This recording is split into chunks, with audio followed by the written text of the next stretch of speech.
Hello everyone and welcome to the official SWGT YouTube channel. My name is Sarusa. It has been a busy 8 days since SWGT's 4th birthday, and today we're going to take a look at SWGT Update 5.8.2 through 5.8.11. First off, I wanted to say thank you to all the people that have been sending love and kind words about SWGT's 4th birthday. Making SWGT and providing it is a labor of love, and in general, it's mostly a thankless job. So it's just humbling to hear from so many people around the world as a thank you, and I really appreciate it. Our first update line today takes us over to the account analytics and account summary. There has been a lot of feedback and a lot of bug fixes and tweaks and enhancements done to this feature over the past 8 days, and so let's take a look at them. And so one of the first and biggest things is adding intangible support. So intangibles obviously can replace a primary or a rune on a 4 set and a rune on a 2 set. There are some weird conditions, like if you have 3 runes of a 4 set, 1 rune of a 4 set, and 1 rune of a 2 set, it will give you nothing.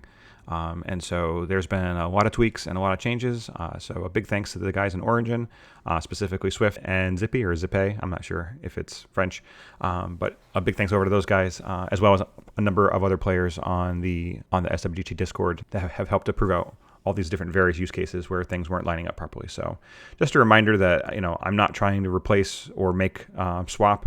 SWGT is doing its absolute best to do a best fit matching on these things, but I am not running millions of permutations in the background and finding out the absolute perfect set of runes. And the logic is very complicated to make these sets, but it's not going to be absolutely perfect. So there might be some weird edge cases where things might be faster. If you find them, let me know. I can't promise you that I will get them fixed because again, I'm not going to build swap into the SWGT platform. So anyways, that being said, the intangible support is now there. So if we go to Swift Will, for instance, I have this crazy intangible rune now. There's also some other edge cases on things like Broken that are now fixed as well. So all that stuff is there. If we come down here, I did add in essentially 4 graphs in the past set of updates. There's a new graph by summary, so it shows you the concentration of runes. So if you want to see, how many runes do I have that are 130% or better, which I've none, versus how many do I have that are very efficient. So you can see by set. You can go through and click these filters at the bottom. I also have a pie chart that shows you rune set concentration, so you can see, how many, what percentage and how many of your runes in your in total inventory are going to be violent versus, let's say, this small little wedge, which of course is accuracy. I do have another graph that shows you by slot, and you can go through and change these set if you so choose. So you can see, as with most people, slot 6 is the one that is missing the most. Actually, this is one of my favorite graphs that I added in there. And then I do have another graph that is by quality. So this shows you the quality of your runes. So, hopefully most of you have things that are going to be orange and purple and not a lot of blue. But, some people might have some blue. Obviously, your fight sets, you're going to find that the vast majority of your apparently I have some magic and common. This is probably for my R5 team. So otherwise, you definitely want to work on making this line all orange, right? Because that's the goal in general. On the rune summaries up on top, I did go through and add in for the Swift, the speed that was gained from a base speed of 100 monster. You guys can do the math from there. I might add on a filter that allows you to tweak it, so that way you can say, okay, put my fastest Swift Will set on, let's say, Laura, right? Or let's say on Spectra.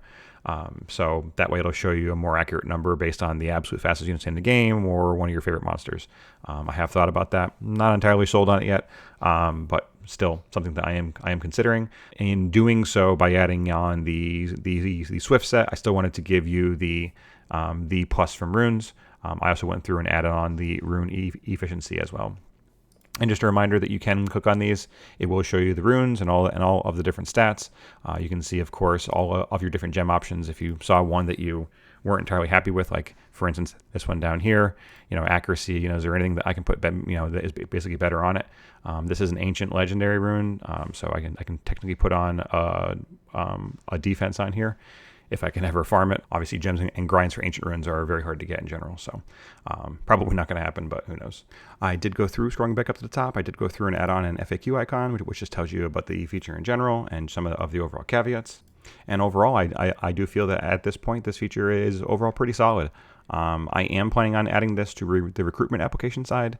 So essentially, when somebody submits a application to your guild site, they can opt in, and by opt-in only, they can opt in to allow you to see this summary on a guild recruitment application. So that way you don't have to go through and make this all yourself or have some sort of weird spreadsheet. That's not the goal of SWGT, is to make you guys run spreadsheets. We want to get rid of that. I did have a lot of questions about the average top 50 on why this doesn't line up with the rune graph. Just a reminder that the average top 50, this is the top 50 runes averaged. It's not your 50th rune at that overall position. So if we go to rune graphs and we look at, for instance, the top 50, we take off these two. It's not saying that this is my 50th rune, right? It's the average of all of these rune qualities summed up, right? And so that's the goal of it, really, is to make sure that you understand, what's your average efficiency from a top perspective. So the top 50, top 100, top 250, top 500. And so this helps you to show that, the player has overall depth, right? It's great, if we take a look at the rune graph, it's great that you have, 10 amazing runes, but how actually deep is your box as far as runes go? How far does that actual depth go? That's really the gauge and metric there. So that's all the updates on the account summary feature. The next update line takes us over to the 3MDC battle logs feature. So under the 3MDC menu, under battle logs, I did go through and add in a new filter here called available monster pool. This is shown on other parts of the system as well. But essentially this was defaulted to always on in the past, and now I'm giving you an option. Some people are spoon feeding people lists of monsters encounters into their Discord, as well as places where they failed. So they didn't want to have the monsters dimmed out. But basically, when you search for a monster like, let's say, Nymphes, and we go over to the search results, you'll see that these monsters are dimmed out. So the difference here is if I turn this feature off, scroll to the bottom here, now you'll see that these are not going to be dimmed out anymore. So that's really all that filter and feature does. The next feature takes us back to the personal site. And if we go to the monster battle ratings, I did go through and add in, when I was coming through and searching and playing around with this tool myself, I did find out that the defenses from siege battles of mine and the defenses for World Guild Battle were not coming into the search results. So I did go through and add all those. So now this feature is cohesive as far as, so before the defenses were just my opponent's defenses. Now it's my opponent's defenses plus any of my defenses in the system. So on guild sites, it'll be anybody in your guild, of course. On personal, it'll be anything that you choose for yourself, of course. And you can go through and change your selected players in here as far as whose results and data that you want to actually look at. But this is now a cohesive thing. I did have some feedback as well that they wanted to be able to see and sort on the number of defense battles versus the number of offense battles versus the overall total. Before I only had the total number of battles. I also did have feedback coming back that said that, hey, I want to be able to search and filter on, I might want to look at everything that has 50 battles or more and at least 10 defense battles, and so that's what all those filters are there for now. So a lot of little subtle changes to this feature, but hopefully it's going to be a whole lot better as far as overall quality of data and allowing players to go through and analyze things. The next update line takes us over to the monsters, and I'm pleased to announce, after hours of work updating skills from the monster balance patch and all the new monsters, I have gone through and added in the Witcher 3 collaborative monsters. So, for instance, this is Johanna. This is also, of course, Yennefer. So all the collaboration units are done. All those are added in. Same with all SWGT platform updates in the past. In order to prevent confusion, all monsters have been converted to the non-collaboration units.